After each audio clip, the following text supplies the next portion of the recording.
Bonjour à tous et bienvenue dans cette nouvelle vidéo. Thème d'aujourd'hui, la résolution des équations et des inéquations. Alors on a une bonne raison de le faire maintenant dans la continuité du programme, c'est que vous devez être nombreux pour les bisous à avoir commencé les études de fonctions.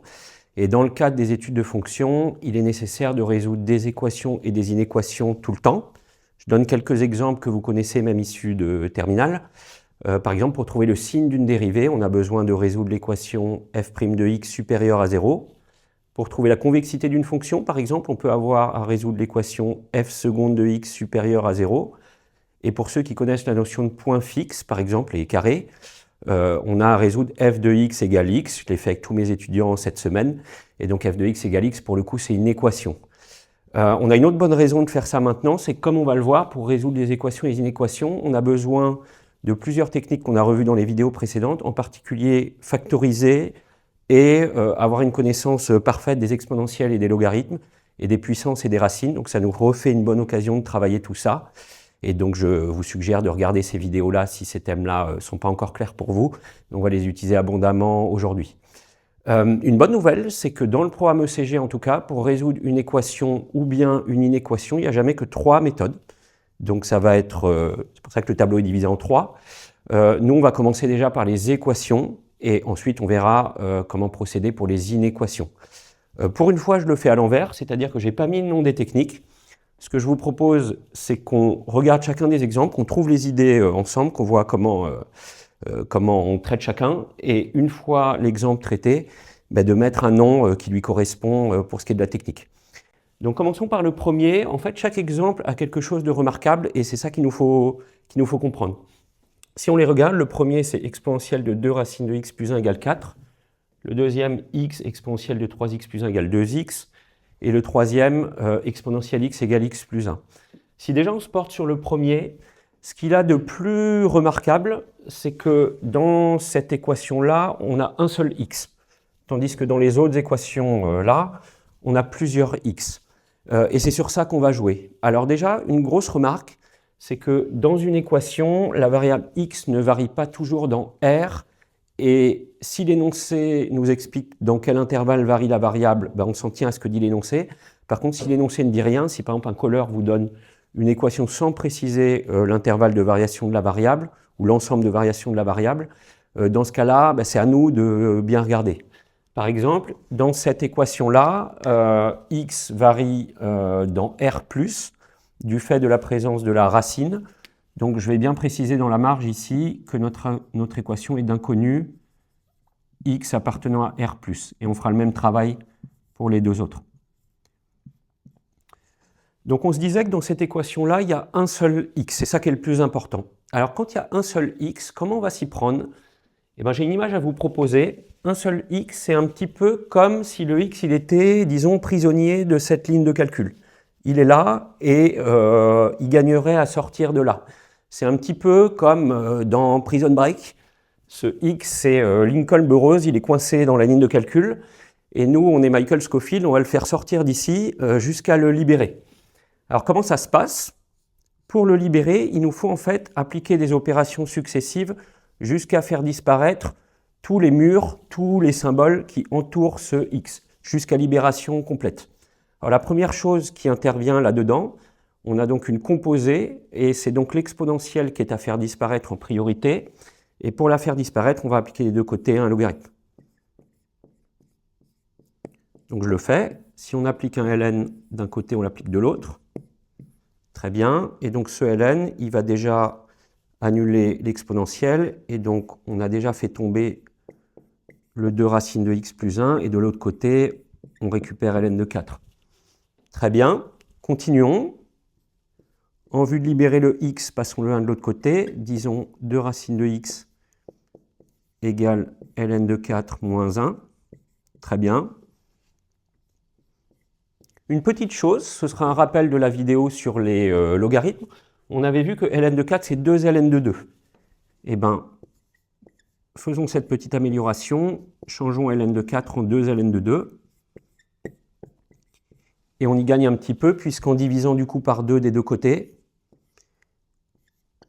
on a racine de x égale ln de 2 moins 1 demi. Très bien. et pour libération complète du x, mettons au carré, et on voit que x égale ln de 2 moins 1 demi au carré, et c'est notre réponse définitive que j'encadre. Très bien, donc comme prévu, le x est sorti de prison, c'est gagné, et donc cette technique, en général, le nom mathématique qu'on lui donne, c'est isoler la variable. Isoler, ça veut dire repérer qu'il n'y a qu'une variable dans la ligne de calcul, procéder à des opérations successives jusqu'à la libérer, jusqu'à la faire sortir. Donc technique numéro 1.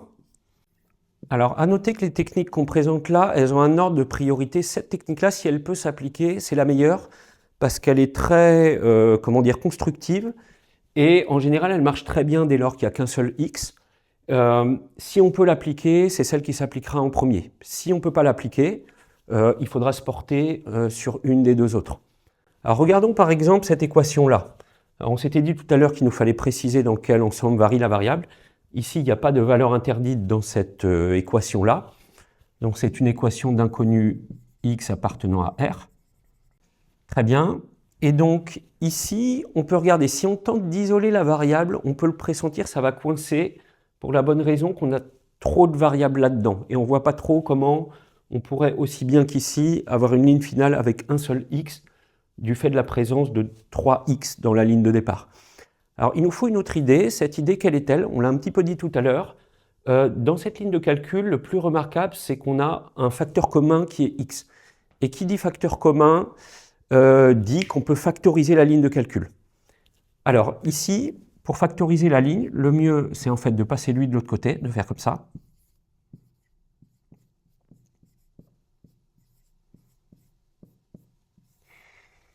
Et là, je vais faire exprès. Je vais commettre une erreur, mais je vois tout le temps les étudiants le faire, et mes étudiants ont commis cette erreur pour certains cette semaine, mais elle est très instructive. J'en verrai beaucoup ici divisé par x, en se disant, bon, bah, tant qu'à faire, si je divise par x, ça va tout simplifier. De l'autre côté, il reste 0, divisons par x. Je le fais, mais on va voir qu'il y a un problème. Donc si on divise par x,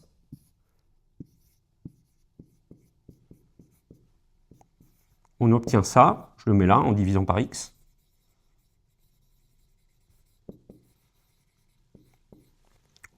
Ensuite, on voit qu'on est tombé sur une équation qui ressemble beaucoup à celle-là. Donc on peut isoler la variable. Là, je vais le faire plus rapidement que tout à l'heure. Exponentielle de 3x plus 1 égale 2. On met un ln. Alors on peut le faire d'un coup. Si on met un ln, il reste 3x plus 1 de ce côté, il reste ln de 2 de celui-là. Et on va tout faire d'un coup. On passe le 1, on divise par 3. Et il reste x égale ln de 2 moins 1 sur 3. Ok, on dirait que tout va bien, mais il y a un gros problème. En fait, il y a même deux problèmes. Le premier, c'est qu'en divisant par x, on aurait dû se préoccuper du fait que x peut être nul. Et si on divise par x alors que x vaut 0, ben on divise par 0, ce qui est prohibé en maths. En fait, c'est même, entre guillemets, mieux ou pire que ça. C'est que quand x vaut 0, 0 est en fait solution de cette équation. Donc, en divisant par x, on a commis deux erreurs. La première, c'est qu'on a potentiellement divisé par 0. Et la deuxième, c'est qu'on a même perdu une solution de cette équation, puisque cette méthode donc fausse nous donne cette solution-là et oublie qu'il existe aussi la solution x égale 0. Ça veut dire qu'en fait, la bonne idée, ça c'est vraiment excessivement important, vos colleurs ils vont vous essayer de vous faire tomber dans ce piège souvent, c'est non pas de diviser par x, mais de factoriser par x. Donc je refais, mais de la bonne manière. On reprend ça, on factorise par x, hop,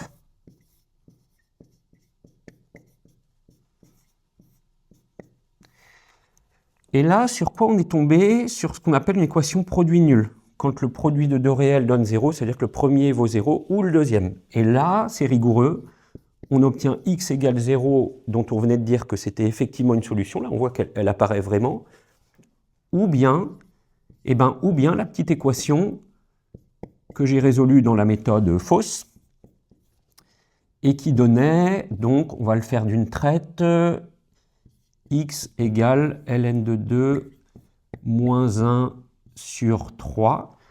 Et voilà, on voit qu'en fait cette équation, elle donne deux solutions, contrairement à celle où on avait isolé la variable qui n'en donne qu'une. Alors, si on doit donner un nom à cette technique, On peut l'appeler par exemple factorisation plus équation produit nul. Très bien. Donc à utiliser uniquement quand celle-là, en priorité, n'a pas marché. Alors il en reste une. Regardons cette équation-là, exponentielle x égale x plus 1. Alors le réflexe ici, le réflexe en maths quand on a des techniques, c'est que de ne pas changer une équipe qui gagne et de se demander si déjà les techniques dont on possède, elles ne seraient pas déjà opérationnelles. On peut regarder, si on tente d'isoler la variable, c'est un petit peu comme ici, comme on a la variable à deux endroits, on va avoir du mal à les libérer. En fait, si on tente de libérer ce x là qui est coincé, qui est prisonnier ici, il nous faut un logarithme. Et si on applique un logarithme, on trouve x ici et on trouve ln de x plus 1 là. Et là, comme on dit, c'est le serpent qui se mord la queue, c'est-à-dire qu'on a libéré ce x, mais on a emprisonné celui-là. Et pour libérer celui-là, ben, il faudrait mettre une exponentielle, mais si on met une exponentielle, on retombe là-dessus et on voit qu'en fait, on n'a pas progressé. Donc, on n'arrivera pas en fait à libérer x dans cette équation.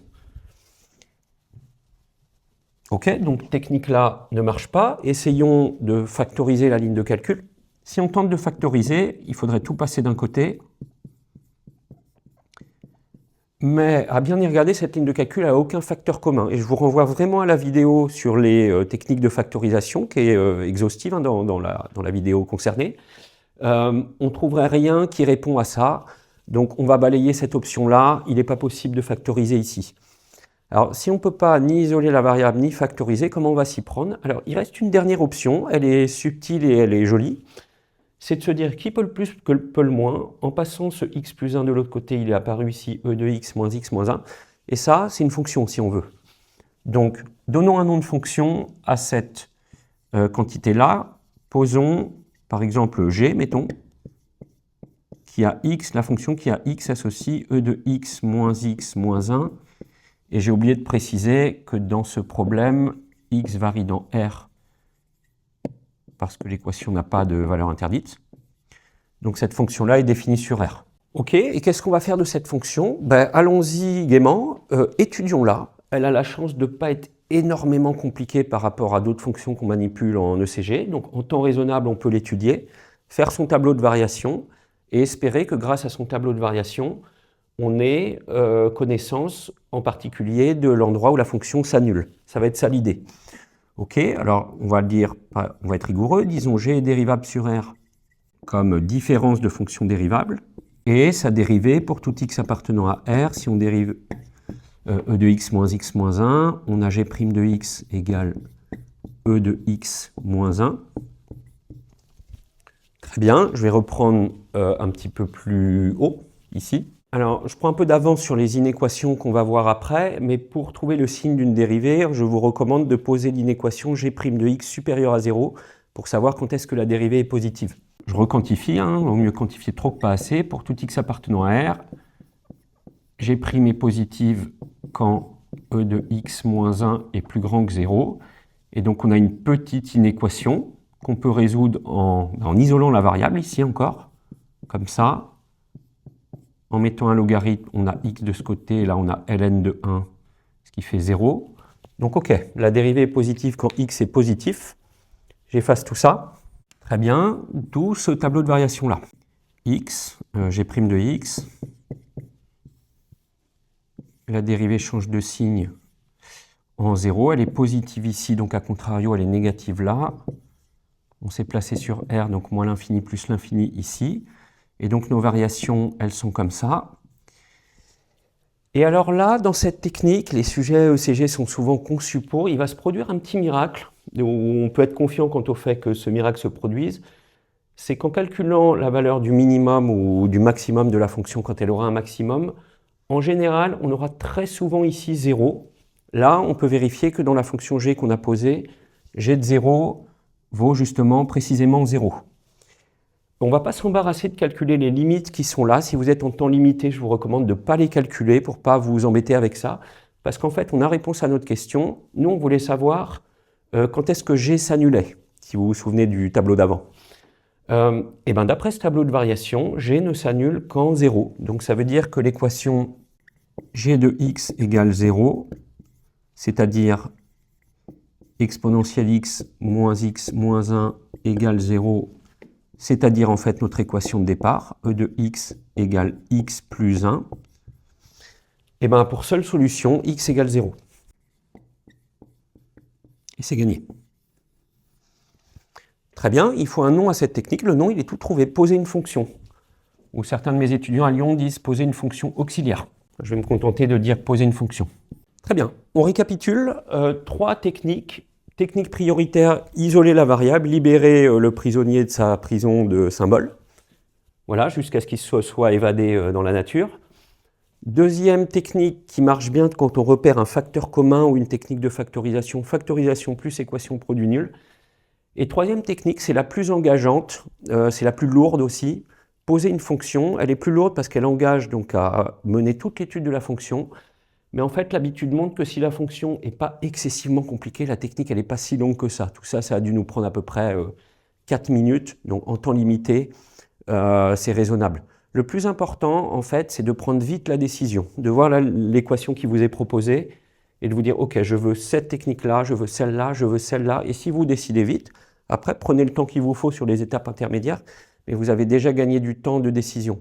Chose importante en maths, vrai dans tous les domaines, si on se décide vite, on gagne du temps après sur le raisonnement et sur le calcul. Si vous avez 10 minutes devant vous, entre quelqu'un qui se décide en 3 secondes et qui a 9 minutes 57 pour mener tous ces raisonnements, ben, il y a beaucoup de temps de gagner entre celui qui a mis 6 minutes à se décider et qui n'a plus que 4 minutes pour mener tous ces calculs et tous ces raisonnements et qui risquerait de commettre une erreur en ayant trop peu de temps, comme un joueur d'échecs qui est pressé par le temps.